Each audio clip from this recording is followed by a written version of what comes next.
Hey there, welcome back to the SEO Bootcamp by MOZ Academy. This is the Backlink Basics course, and in this lesson, we'll be answering the question, what are links? So what is a link? Well, when we talk about backlinks, we're talking about incoming links from external websites to your website. So when other websites link to you, that's called a backlink. Now you'll hear several different terms: backlinks, external links, inbound links, etc. So let's look at this example. Let's say I manage website C. The website here in the middle, down towards the bottom, coldmountainkit.com. This is a UK-based store that sells rock climbing gear and also has some great rock climbing content. Let's say, for example, that my site is getting a backlink from website A, londonclimbingguide.com. This is a guide to indoor and rock climbing in London. They don't sell products, it's just content-based. They talk about all of the places to rock climb in London, various clubs, gear, etc. I'm also getting a backlink from site B, which is andykirkpatrick.com.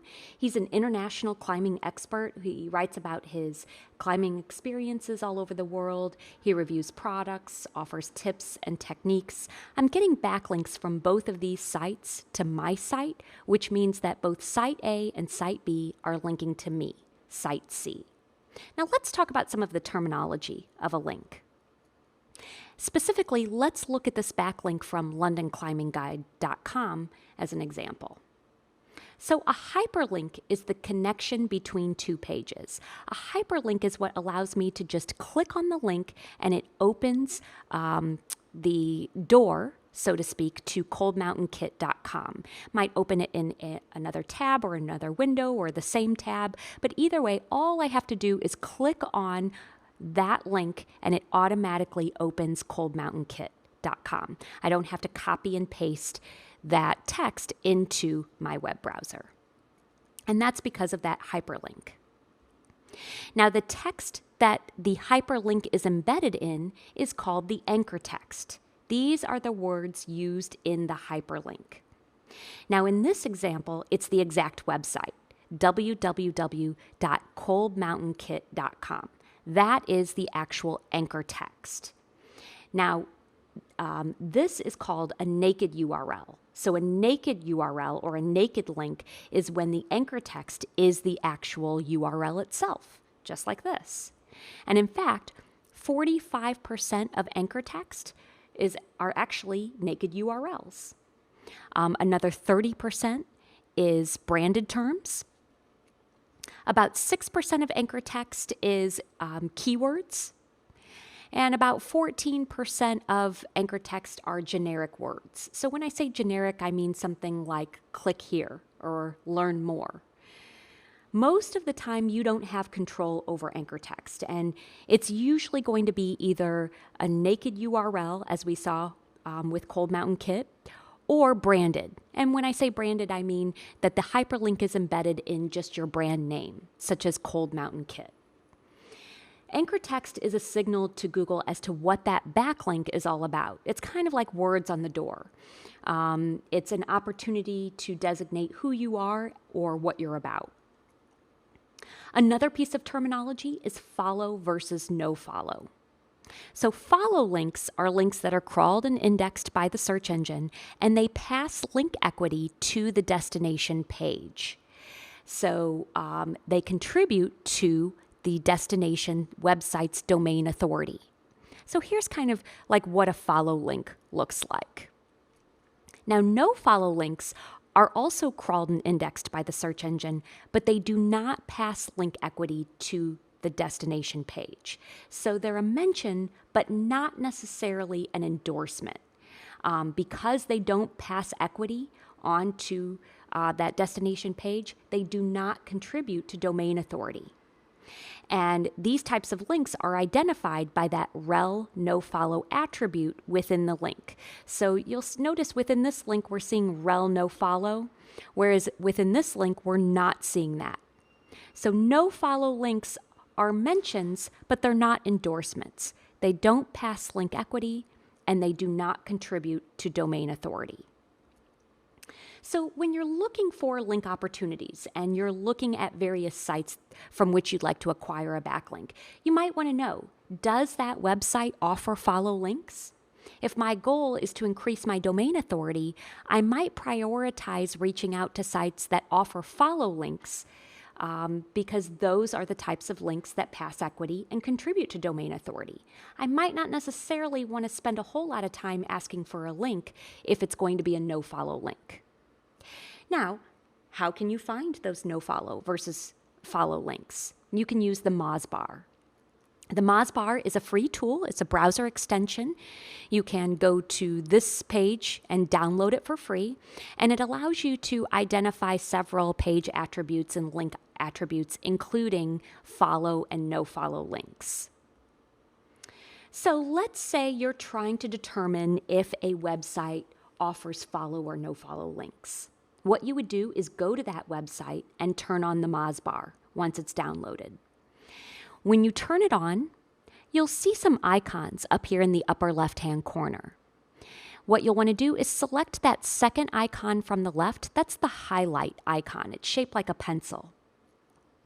So you'll click on that pencil, and then you'll see the option to choose follow, no follow, external, or internal. So for this particular task, because we're trying to determine whether or not this website offers follow links, we'll select follow. And then what the MOZ bar does is highlight all of the followed outbound links on this page. So let's say, for example, I manage a site that is not coldmountainkit.com. It's a different climbing gear site. And I'd like to get a backlink from London Climbing Guide, but I first want to determine whether or not they offer follow or no follow links. I'll go to their site, click on follow, and here I can see the coldmountainkit.com link is highlighted, which means London Climbing Guide is linking to coldmountainkit.com with a follow link. So it's a good indication that this website offers follow links. Now, knowing that, we can confidently say that this backlink from London Climbing Guide is equity passing because it's follow, external because it comes from an external site, inbound link because it's linking to my site, using the URL as anchor text. So these are the exact types of things we want to have with a backlink. Now, why do backlinks matter? Other websites that link to your site are considered votes or endorsements.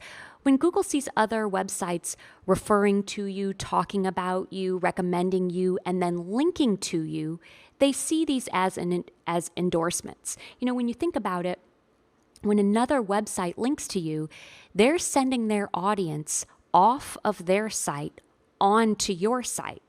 So they trust that you have content on your site that's going to be valuable to their audience. So when Google sees this happening, when Google sees that other sites are willing to send their audiences away from their site to your site, they know that there must be something on your site that's valuable. Now, these backlinks are not within your control, so Google knows that this isn't being manipulated by you. It's up to these other sites to create links to your site, which means it's valuable to the search engines and valuable to the web in general.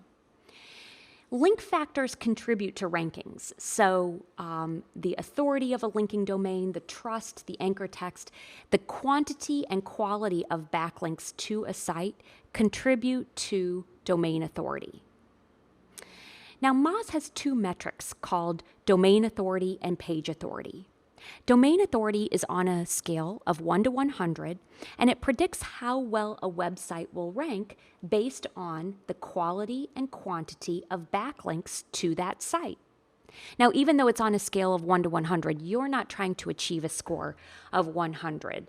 This is really a metric that you want to use on a comparative basis. And the way to increase your site's domain authority is to build backlinks to your site. Now, page authority is similar in that it is a MOZ metric. It's on a scale of 1 to 100. It predicts how well a specific page will rank because it looks at how heavily weighted just one page on your site is weighted with backlinks. It also looks at internal links. Now, domain authority and page authority are logarithmic, not linear, which means that as you get higher on that scale of 1 to 100, it becomes more and more difficult to increase your domain authority, even by 1 point. So you can see here the distribution of authority across the link index. You can kind of ignore this old and new, but here across the horizontal axis, this is page authority. And across this vertical axis, this is the number of pages with that page authority. So you'll notice very few sites in the grand scheme of things have a high domain authority or high page authority. And that's because it's much, much more difficult to increase your domain authority as you get higher on the scale. So for example, if your site has a domain authority of 15 and your goal is to increase it to a 20 by 5 points, that's much easier to do than if your site has a domain authority of 55 and you're trying to increase it to 60. It's still only by 5 points, but because this metric is logarithmic, it's much more difficult on the higher end of things to increase your domain authority even by 1 or 2 points.